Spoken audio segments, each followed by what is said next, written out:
Hello students, how are you all? I hope so you all are fine. Now kids, we completed 2 sessions of chapter number 8, saving our resources. मतलब हमारे जो natural resources है हमें उसको कैसे बचाना है, right? In last 2 sessions, what I explained you? I explained you about natural resources. There are 2 types of natural resources. Then after conserving resources, resources को कैसे बचाना है? मतलब particular forest, water and soil, right? In today's session, I'm going to explain about fossil fuels. Then after producing energy किस तरह से produce होगी. Then after I'll give you in detail explanation about the 3 R's of conservation. की 3 R's मतलब reduce, reuse and recycle. ये सारा का सारा explanation मैं आपको इसी सेशन में दूंगी, right? But before I start explanation about these topics, let me revise some things about last session. Last session में मैंने आपको बताया natural resources, right? There are 2 types of natural resources. One is renewable and another one is non-renewable. Renewable एक ऐसा source है जो हम उसको renew कर सकते हैं, वो भी short time period में. और non-renewable मतलब ऐसा resource जो हम उसको renew नहीं कर सकते. अगर फिर भी हम renew करना चाहें, it takes like thousands of years to come to renew all these non-renewable resources, right? So resources that can be renewed in a short span of the time by natural processes are called renewable resources. Then after resources that cannot be renewed in a short span of time by natural processes are called non-renewable resources. Then after conserving resources मतलब हम resources को कैसे किस तरह से बचाएं? Due to increasing population, land is cleared to build more houses, forests are also cleared to produce more crops. जैसे जैसे पॉपुलेशन बढ़ती जाती है तो हम क्या करते हैं, ट्रीज वाला जो एरिया होता है ट्रीज को कट करके वहां पे लैंड बना देते हैं, लैंड के ऊपर हम हमारे घर को बिल्डअप कर देते हैं, राइट? तो उससे क्या होता है, ट्रीज को कट करने से जो हमारे ट्रीज हमारी हेल्प करता है, सारी की सारी बेसिक नीड्स प्रोवाइड करता है, एयर को प्योरीफाई करता है, तो ये सारी की सारी मतलब most of the our life is connected with trees only, right? तो ट्रीज को कट करेंगे तो हमारा कितना बेनिफिट नहीं होगा, हम लॉस में जाएंगे, राइट? मतलब हमारा जिंदा रहना भी मुश्किल होता जाएगा. तो हमें क्या करना है, वी नीड टू ग्रो, मतलब we need to plant more number of trees, right? हमें ट्रीज को मोर नंबर में ग्रो करना चाहिए, जितना हो सके उतना कम कट करना चाहिए, बिकॉज हमारी बेसिक नीड्स जो है वो किससे कनेक्टेड है, मोस्ट ऑफ ट्रीज से ही कनेक्टेड है, right? Resources are just being used at a rate faster than they can be naturally renewed. जो कोई भी नेचुरल रिसोर्स होते हैं या तो फिर नॉन रिन्यूएबल रिसोर्सेज होते हैं, जो जितनी स्पीड से हम इसका यूज जितना बनता इतना है, यूज हम इतना करते हैं, तो कितनी प्रॉब्लम होगी आगे की जनरेशन को. तो शायद ऐसे ऐसे रिसोर्सेज होंगे जो उसको पता भी नहीं होगी कि इस टाइप के रिसोर्सेज थे, मतलब वो एग्जिस्ट नहीं करेंगे. आगे की जनरेशन को कोई भी चीज का पता भी नहीं रहेगा अगर हम इसी तरह से सारे के सारे रिसोर्सेज का यूज करेंगे, तो right? Then after forest are important resources because of the forest वो बहुत ही इम्पोर्टेंट रिसोर्स है हमारे लिए, बिकॉज फॉरेस्ट हमें टिम्बर मतलब जो फर्नीचर का वुड होता है उसको हम टिम्बर बोलते हैं, firewood, rubber, paper, medicine, honey, gums and resins. Most of the products जो हम जिंदा रहने के लिए हमारे लिए लाइफ को कंटिन्यू करने के लिए नेसेसरी थिंग्स जो होती है वो सारी की सारी हमें कहाँ से मिलती है, फॉरेस्ट में मिलती है. तो सोचो कि हमारे लिए फॉरेस्ट नेचुरल रिसोर्स कितना इंपॉर्टेंट है. Then after water is one of the most important natural resources. We need fresh water to survive. Water बहुत ही मोस्ट इंपोर्टेंट नेचुरल रिसोर्स है. हमें सर्वाइव करने के लिए किड्स प्योर वाटर की जरूरत है, राइट? फ्रेश वाटर की जरूरत है हमें सर्वाइव करने के लिए. अगर पानी गंदा होता है, खराब होता है, पॉइजनस होता है, केमिकल ज्यादा होता है, तो कितना ट्रबल होगा हमें, राइट? तो पानी को अच्छी तरह से हमें यूज करना है. कोई भी केमिकल्स और या तो फिर हम उसमें डालते जाते हैं अगर, तो वो सरकस और आप पॉइजन घूम फिर के हमारे पास नहीं आने वाला है, राइट? तो we need to be more careful. Then after soil, kids soil एक ऐसी चीज है जिसके ऊपर हम रहते हैं. Soil is kind of a land, land ही है, लैंड के ऊपर हम हमारा घर बना के रहते हैं. सॉइल एक ऐसी चीज है जहाँ पे प्लांट्स ग्रो होते रहते हैं, राइट? अगर लैंड को पॉल्यूट करेंगे, सॉइल को पॉल्यूट करेंगे तो क्या होगा, तो बट नेचुरल सॉइल में से कुछ भी अच्छी तरह से ग्रो नहीं होगा. अच्छी तरह से कुछ भी ग्रो नहीं होगा तो हमें जो हमारी लाइफ जीने के लिए कोई भी नेसेसरी थिंग्स की जरूरत है तो वो भी हमें नहीं मिलेगी, जैसे कि वुड, पेपर, गम्स, रेसिन्स, ये सारी की सारी चीजें हमें ट्रीज से मिलती है, राइट? तो सॉइल को अगर अच्छी तरह से मेंटेन करेंगे, उसको पॉल्यूट नहीं करेंगे तो उसी तरह से हम अच्छी चीज उसमें से ग्रो कर सकते हैं, right? Clear? So now here I completed revision of session number 1 and 2. Now let's begin session number 3. Today's first topic about fossil fuels. Kids, you have any idea what is fossil fuel? Fossil fuel is like मतलब उसको बोलते हैं कोल, petroleum और सारे के सारे natural gases जो होते हैं उसको हम क्या बोलेंगे? Fossil fuels. तो ये सारे के सारे फॉसिल फ्यूल्स है, इसका हम किस में यूज करते हैं? We use energy for cooking, lighting, heating, cooling homes, computers, phones and vehicles. ये सारी की सारी एनर्जी होती है फॉसिल फ्यूल्स की, जो हमें किस में नीड पड़ती है? ये सारी की सारी चीजों में नीड होती है, right? Producing energy is costly. तो ये सारे के सारे फॉसिल फ्यूल्स है, उससे क्या जनरेट होता है? उससे एनर्जी प्रोड्यूस होती है, राइट? तो एनर्जी को प्रोड्यूस करना मतलब it is a costly thing, right? To generate electricity a vast amount of coal is mined, transported and then burned in power plants. This give off poisonous gases and depletes their resource. थोड़ी सी energy को produce करने के लिए हमें बहुत सारे कोल की नीड होती है, राइट? कोल को किससे मंगाते हैं? तो ट्रांसपोर्ट करके आता है, उसमें भी पेट्रोल बर्न हो जाता है, राइट? फिर पावर प्लांट्स में डालो, फिर उसमें भी एनर्जी यूज होती है. ऊपर से ये एनर्जी को बर्न करते हैं तब उसमें से पॉइजनस गैस निकलता है, राइट? तो उससे बहुत सारा एयर पॉल्यूशन होता है, राइट? और तीसरी बात ये कि ये सारे की सारी चीज को यूज करने के बाद वो जो कोल होता है, वो रिसोर्स जो होता है वो कम होता जाता है, राइट? तो जो एनर्जी को प्रोड्यूस करना it is to costly, right? Wind and solar farms and dams require vast empty lands which are difficult to find. Wind and solar farms, dams मतलब ये सारी की सारी चीजों को जनरेट करने के लिए हमें बहुत एम्प्टी लैंड की बहुत जरूरत होती है सारी चीजों को बनाने के लिए. अगर इतनी सारी एम्प्टी लैंड मिलना भी बहुत मुश्किल हो जाता है, राइट? तो it's a kind of difficult to find this kind of things, right? Then after nuclear power plants release harmful nuclear waste, which is difficult to dispose of. Thus, the only way of conserving energy is to use less energy. Kids, nuclear plants से जो सब कुछ produce करते हैं ये सारे के सारे कोई भी थिंग्स, तो न्यूक्लियर प्लांट में से भी बहुत सारे हार्मफुल वेस्ट जो होते हैं वो निकलते हैं, वो अच्छी तरह से डिस्पोज भी नहीं होते.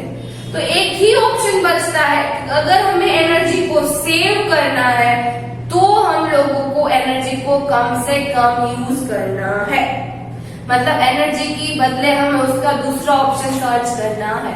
Clear kids? Now another conserving energy. ये तो था कि वो उसको प्रोड्यूस करना इज कॉस्टली. नाउ एनर्जी को किस तरह से कंजर्व करें, right? Some ways to conserve energy are as follows. Number 1, switch off lights, television, computer, radio and other electronic appliances when not in use. कोई भी इलेक्ट्रिकल आइटम्स ले लो घर में से, हम क्या करते हैं? हम रूम में से बाहर जाते हैं, लाइट को ऑफ नहीं करते, फैन को चालू रखते, एसी चालू रहता है, रेफ्रिजरेटर में कुछ नहीं होता, उसकी नीड नहीं होती, फिर भी उसको ऑन रख देते हैं, राइट? तो ऐसी छोटी छोटी चीजों को हमें कम मतलब जब भी यूज में नहीं होती है तब उसको बंद करना इज इम्पोर्टेंट, राइट? तो ये इतनी छोटी छोटी चीजों का अगर हम सब ध्यान रखने लगेंगे तो क्या होगा किड्स? हम एनर्जी को इजीली कंजर्व कर पाएंगे, right? Then after point number 2, put a lid on the cooking vessel to save fuel. Using shallow and wise ways cooking vessels saves fuel. Nowadays kids we are using cooking fuels, right? Cooking fuels का हम use करते हैं. तो हम क्या करते हैं? Cooking के टाइम पे हम लोग कुकर का तो यूज नहीं करते. कुकर का यूज करेंगे तो उसमें कम फ्यूल बर्न होगा.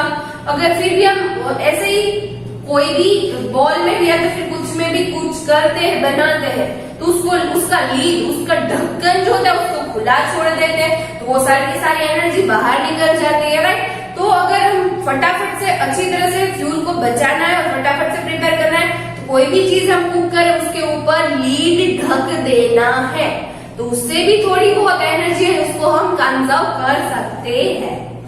Walk or use bicycle instead of motor vehicles for traveling short distances.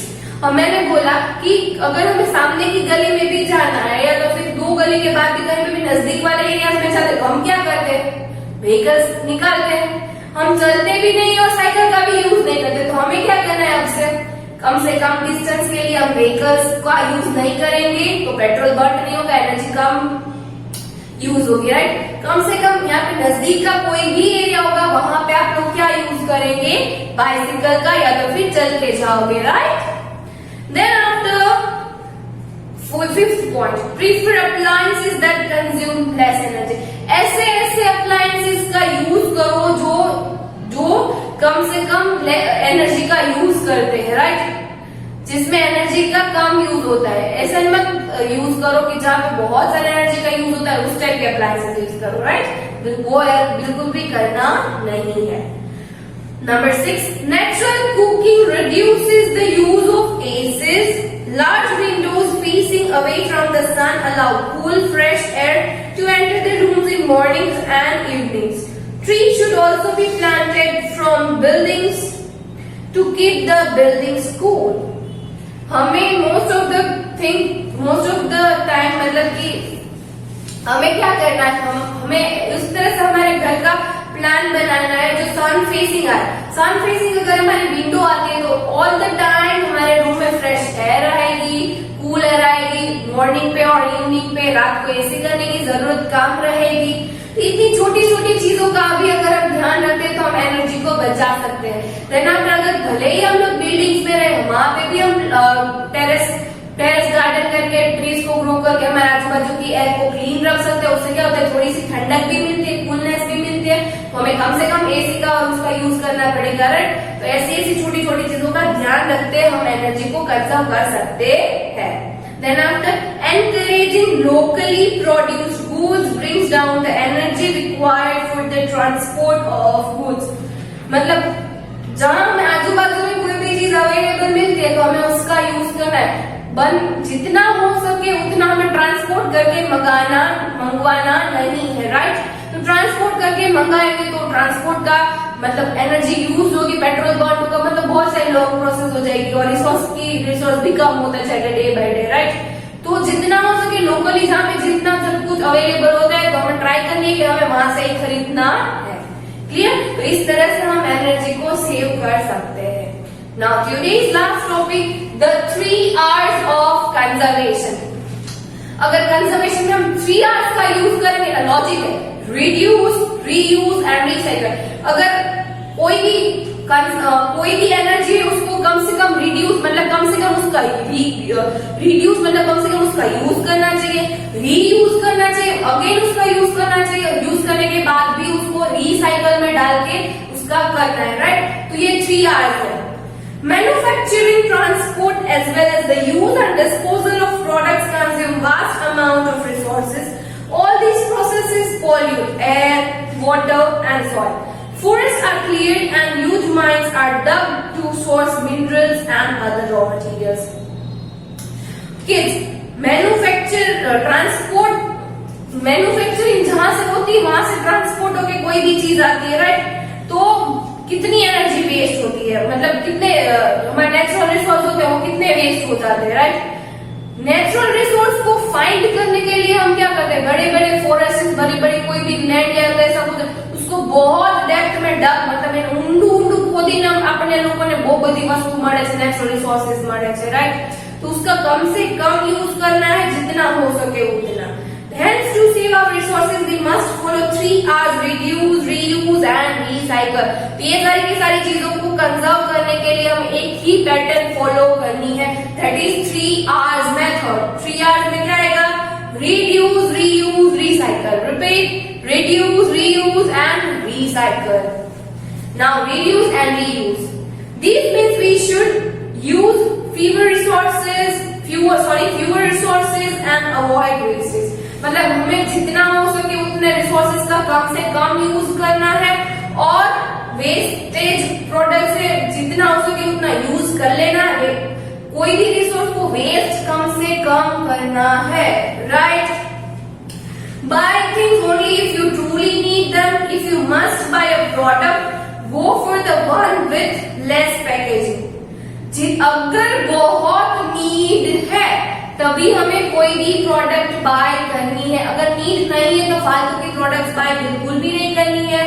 अगर प्रोडक्ट बाय भी करें तो उसको मतलब पैकेजिंग में होता है कि पहला प्लास्टिक बैग से कवर होता है, फिर बॉक्स में डाल के दे देते हैं, फिर प्लास्टिक की पॉलिथीन में ला के दे देते हैं, राइट। तो जितना हो सके उतनी कम पैकिंग वाला लेना है, तो उससे भी हमारे रिसोर्स को हम कंजर्व करेंगे, क्योंकि ये सारे के सारे रिसोर्स जो हम बनाते हैं वो हम नेचुरल सोर्स से ही बनाते हैं, राइट। तो इतनी छोटी छोटी चीजों का भी हमें ध्यान रखना है। Avoid disposable items such as paper cups and plastic spoons. Instead, look for reusable things as they produce less garbage. मतलब कोई भी प्लास्टिक की चीज हम कहते हैं यूज एंड थ्रो वाली चीज, उसका कम से कम यूज करना है। प्लास्टिक की स्पून, प्लास्टिक के कप्स, प्लास्टिक के डिशेज या कोई भी चीज हो, बिकॉज एक तो वो रीयूज नहीं होती है। Instead of that we can use reusable spoon जो हम घर पे यूज करते हैं, उसको वॉश करके एटलीस्ट हम इसका रीयूज तो करते हैं और कम से कम गार्बेज होगा। और जहाँ पे हम यूज एंड थ्रो वाली चीज का यूज करते हैं वहां पे बहुत सारा गार्बेज बन सकता है, right. Reuse the use of plastic bags, use cloth bag. हम जहाँ जहाँ प्लास्टिक बैग्स का यूज करते हैं वहां पे हमें और क्या करना है, उसके बदले हम लोगों को क्लोथ बैग्स लेनी है। क्या लेना है किड्स? क्लोथ बैग्स लेनी है। Then after before throwing out old items, see if it is possible to repair and reuse them. जितनी ओल्ड प्रोडक्ट है हमें पता है कि ये नहीं चलने वाली है, तभी हमें न्यू लेनी है। अगर ऐसी प्रोडक्ट्स जो है जो चल सकती है हम उसको रिपेयर करवा सकते हैं। सपोज पर्स टूट जाता है तो हम नया ले तो बराबर है, ऐसे फालतू में हम नया ले लेते हैं तो वो बहुत रॉन्ग है, राइट। आपका जो बैग जो होता है जो फट गया होता है, जो रीयूज आप नहीं यूज कर सकते, तभी आप न्यू लें, अदरवाइज उसको रिपेयर करवा के भी आप यूज कर सकते हैं। Old newspapers can be reused to make paper bags. Old newspaper को आप नए वाले मतलब पेपर बैग्स को बनाने के लिए भी यूज कर सकते हैं। Then after used metal can be reused for growing plants. मतलब कोई भी मेटल जो होता है उसका यूज हो सकता है, यूज हो चुका है तो उसको हम नए प्लांट्स को ग्रो करने के लिए भी उसका यूज कर सकते हैं। Unwanted jam jars can be reused for storage. अगर जैम की बोतल है, कोई भी पिकल की बोतल हो, कोई भी हो, वो उसको रीयूज कैसे, मतलब उसको कोई भी स्टोर चीज को स्टोर करके हम उसका रीयूज कर सकते हैं। जितना हो सके उतना करो। सपोज हमारा जीन्स है जिसके कलर उड़ गए तो हम उसका बैग बना सकते हैं। तो कोई भी चीज हो उसका रीयूज करो, उससे क्या होगा कि हम कम से कम हमारे सारी की सारी चीजों का यूज होगा। Done. Now recycle. Things that can not be reused should be remoulded to form new products. ऐसी चीज होती है जिसको हम नहीं यूज कर सकते। छोटे से बच्चे होते हैं, उसके पैंट्स होते हैं, वो तो कोई नहीं यूज कर सकता, राइट। वो भी बड़ा होता जाएगा, तो क्या करें, ऐसी चीज को रीमोल्डेड करके उसको न्यू प्रोडक्ट्स में कन्वर्ट कर दो, राइट। ऐसी भी चीज होती है, उसको न्यू प्रोडक्ट दे दो, उसको कटिंग कर दिया तो फिर कुछ बना दो। तो ऐसी बहुत सारी चीजें जिसको हम रीमोल्डेड करके कोई भी नई चीज बना सकते हैं। Waste paper, plastics, aluminium cans, glass and cardboard can be processed to form recycled materials. ऐसी बहुत सारी चीजें जिसको रिसाइकल करते टाइम पे रिसाइकल हम कर सकते हैं, जैसे कि वेस्ट पेपर है, प्लास्टिक्स है, एल्यूमिनियम कैंस है, ग्लास है, कार्डबोर्ड। ये सारी की सारी चीजों को हमें कंटिन्यूअसली रिसाइकल करता रहना चाहिए, right. Now benefits of recycling. अगर हम रिसाइकल करते हैं तो हमें क्या कौन से टाइप्स के बेनिफिट्स मिलेंगे? Recycling uses less energy than can producing an object from its raw materials. Recycling से क्या होगा, एनर्जी का लेस यूज होगा और कोई भी ऑब्जेक्ट में जो रॉ मटेरियल का यूज होता है, जिसको बनाने का कोई भी रॉ मटेरियल, मतलब कि मुझे कुछ भी बनाना है उससे पहले मुझे सारी की सारी चीजों की जरूरत पड़ती है। जैसे कि if I want to stitch one cloth, तो उसके लिए मुझे मटेरियल चाहिए, सुई चाहिए, धागा चाहिए, मतलब कुछ भी चाहिए, नीडल, थ्रेड, कुछ भी, राइट। तो उससे पहले मैं रॉ मटेरियल इकट्ठा करूंगी, तो वो क्या होगा, अगर रिसाइकल करेंगे तो रॉ मटेरियल बच जाएगा और जितनी एनर्जी उसको बनाने के लिए चाहिए वो भी कम हो जाएगी। Then it reduces pressure on garbage disposal sites. Garbage disposal sites जो होती है, ओ माय गॉड, आपने कभी देखा है बहुत कचरा, हम तो हमारे घर का सिर्फ कितना है, सोचो कितने लोगों का कचरा एक जगह पे होगा, तो वहां पे कम कचरा होगा, right. Then after recycling of metals reduces the need to open new mines. It thus protects forest. अब ये सारे के सारे मेटल्स जो होते हैं ना, नेचुरल मेटल्स जो हमें मिलते हैं, वो मैंने बोला ना कि फॉरेस्ट को डग करके हमें मिलते हैं। तो डग, फॉरेस्ट को डग करना, इट मीन्स सारे के सारे ट्रीज को निकाल देना, बहुत सारा नुकसान हो जाना, राइट। तो ये सारी की सारी चीजों से बचने के लिए हम अगर यूज करते हैं तो कम से कम मेटल का यूज होता है, तो कम से कम फॉरेस्ट को डैमेज हो, कम से कम डग करना पड़े, तो लैंड भी बच जाएगी, फॉरेस्ट भी बच जाएगा, राइट। तो ये these are the benefits of recycling. Now last one, it also uses less water and other chemicals than required for metal extraction and processing. जितनी प्रोसेस कोई भी मेटल को बनाने के लिए जितना मटेरियल या तो कोई भी चीज केमिकल्स से यूज होता है वो कम यूज होगा, जितनी हमें नीड होती है, रिक्वायर होता है, उससे हम कम से कम यूज हो सकता है, right. Recycling thus reduces the use of resources. Resources को रिसाइकल के थ्रू हम उसका कम से कम यूज करके उसको कंजर्व कर सकते हैं। तो आज से हमें क्या माइंड में रखना है, रिड्यूस, रीयूज एंड रिसाइकल। कोई भी प्रोडक्ट्स हो तो ये सारी चीजें हमें करनी है। Done kids, I hope so you understand all 3 topics. समझे क्यों बताए? So kids, here we completed our syllabus also. In next session, I'm going to explain you exercise. I hope so you understand all the topics. Now kids, I have shared a PDF with you. I have asked you few questions. Try to give answers by your own self. अगर नहीं आ रहा है तो books में से refer करो, आ जाएगा. Okay, kids, if you like my video, like it, and till next session, kids, bye.